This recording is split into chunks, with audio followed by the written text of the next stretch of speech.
弟兄姊妹平安，今天是2025年3月19号。今天的经文是诗篇105篇第1节到42节，历代志下卷20章第1节到22节，路加福音13章22节到31节。今天要跟大家分享的主题是靠主得胜。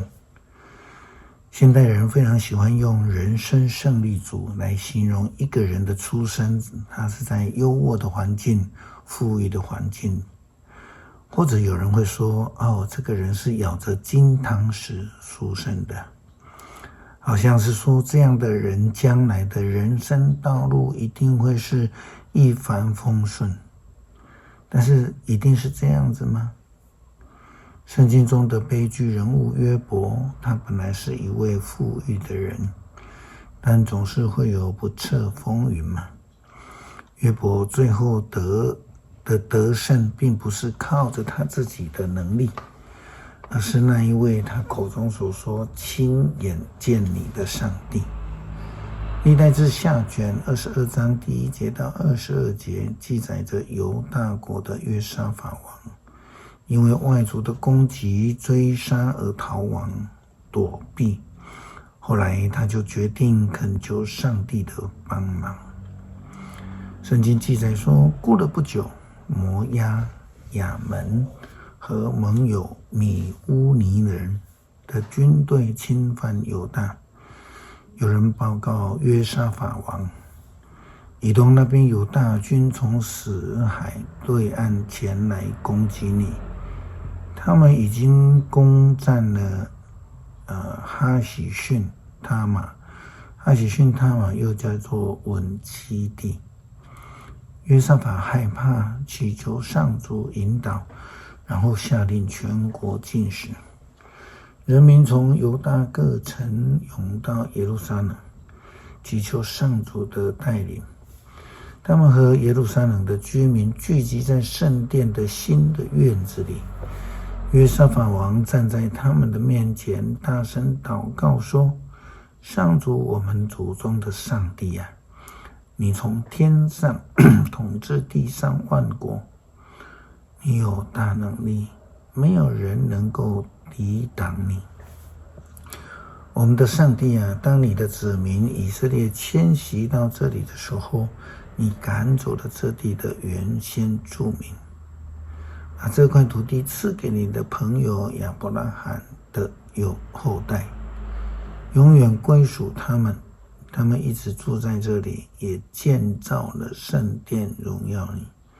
他们知道，如果有灾难临到他们，惩罚他们，好比战争、瘟疫、饥荒等，他们可以到这座敬拜你的圣殿来，站在殿前，他们可以在灾难中向你呼求，你就垂听他们，援救他们。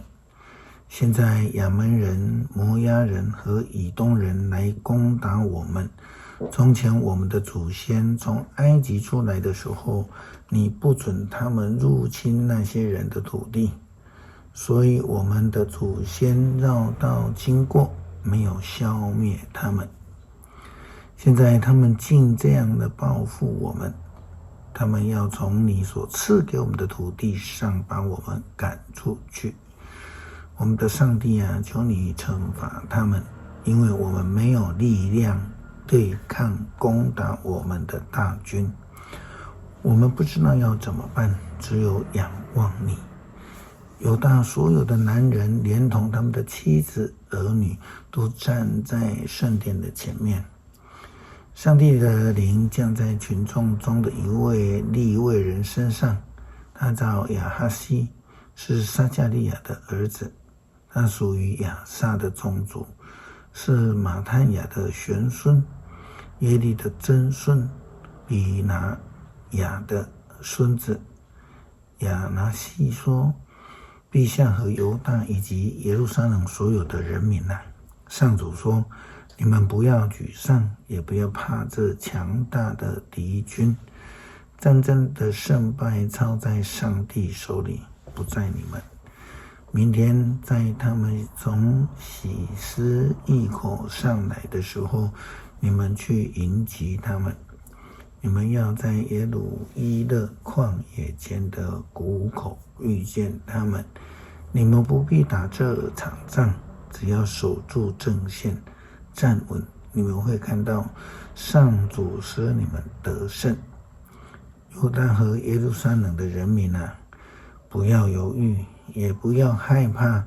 明天你们去迎击他们，上主会与你们同在。于是约沙法王屈身俯伏在地，所有的民众也跟他一样俯伏敬拜上主。利未支族的歌辖和可拉人站起来，大声欢呼颂赞上主以色列的上帝。第二天清晨，人民到提哥亚的旷野去。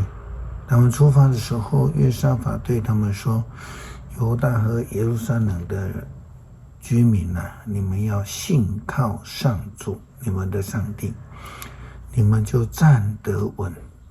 要相信他先知的话，你们一定成功。王对人民讲完这话，命令歌手穿上特别节气的袍子，走在军队的前面，沿途高唱赞美上主，他的慈爱永远长存。他们开始唱歌赞美的时候，上帝的使者使这个来犯的敌军呢溃败。耶稣基督回答跟随他的人的问题说：得救的人真少，因为是有人先拒绝了救恩，不依靠上帝。那基督徒如果不愿意学习亲近上帝，依靠上帝，又如何能够在遇到危难的时候靠主得胜呢？路加福音13章22节到31节，耶稣基督的教导这样说道：耶稣经过许多的村镇，朝耶路撒冷去，沿途教导人。有人问他：主啊，得救的人不多吧？耶稣回答他：你们要努力从窄门进去。我告诉你们，有许多人想进去，却进不去。等到那家的主人起来关了门，你们才站在门外敲门说：先生啊，请给我们开门。他要回答说：我不晓得你们是从哪里来的。你们要说：我们曾经跟你一起吃喝，你也在我们的大街上教导过我们。可是他要说：我告诉你们，我不晓你们从哪里而来，你们这些作恶的人，走开吧。你们看见亚伯拉罕、以撒、雅各而先知们都在上帝的国度里，而你们却驱逐在外面的时候，就要哭泣，咬牙切齿。从东西南北各地来的人都要参加上帝国里的宴席。那些居后的将要在先的将要居后。就在那时候，有几个法利赛人来见耶稣，对他说：你得离开这个地方到别的地方去，因为希律想要杀你。在后的将要在先，在先的将要在后。为什么呢？为什么一定会如此呢？这并不是定律，但是却是一个非常重要的提醒。正如一句俗语所说的：学如逆水行舟，不进则退。我们不要以为自己已经得着了就骄傲，应当要谦卑，依靠上帝才能得胜。诗篇105篇第1节到42节很长，请大家自己来研读。感谢主赐下救恩，让一切相信的人都能够因为谦卑顺服，愿意依靠上帝而得胜。祷告奉主耶稣基督圣名求，阿们。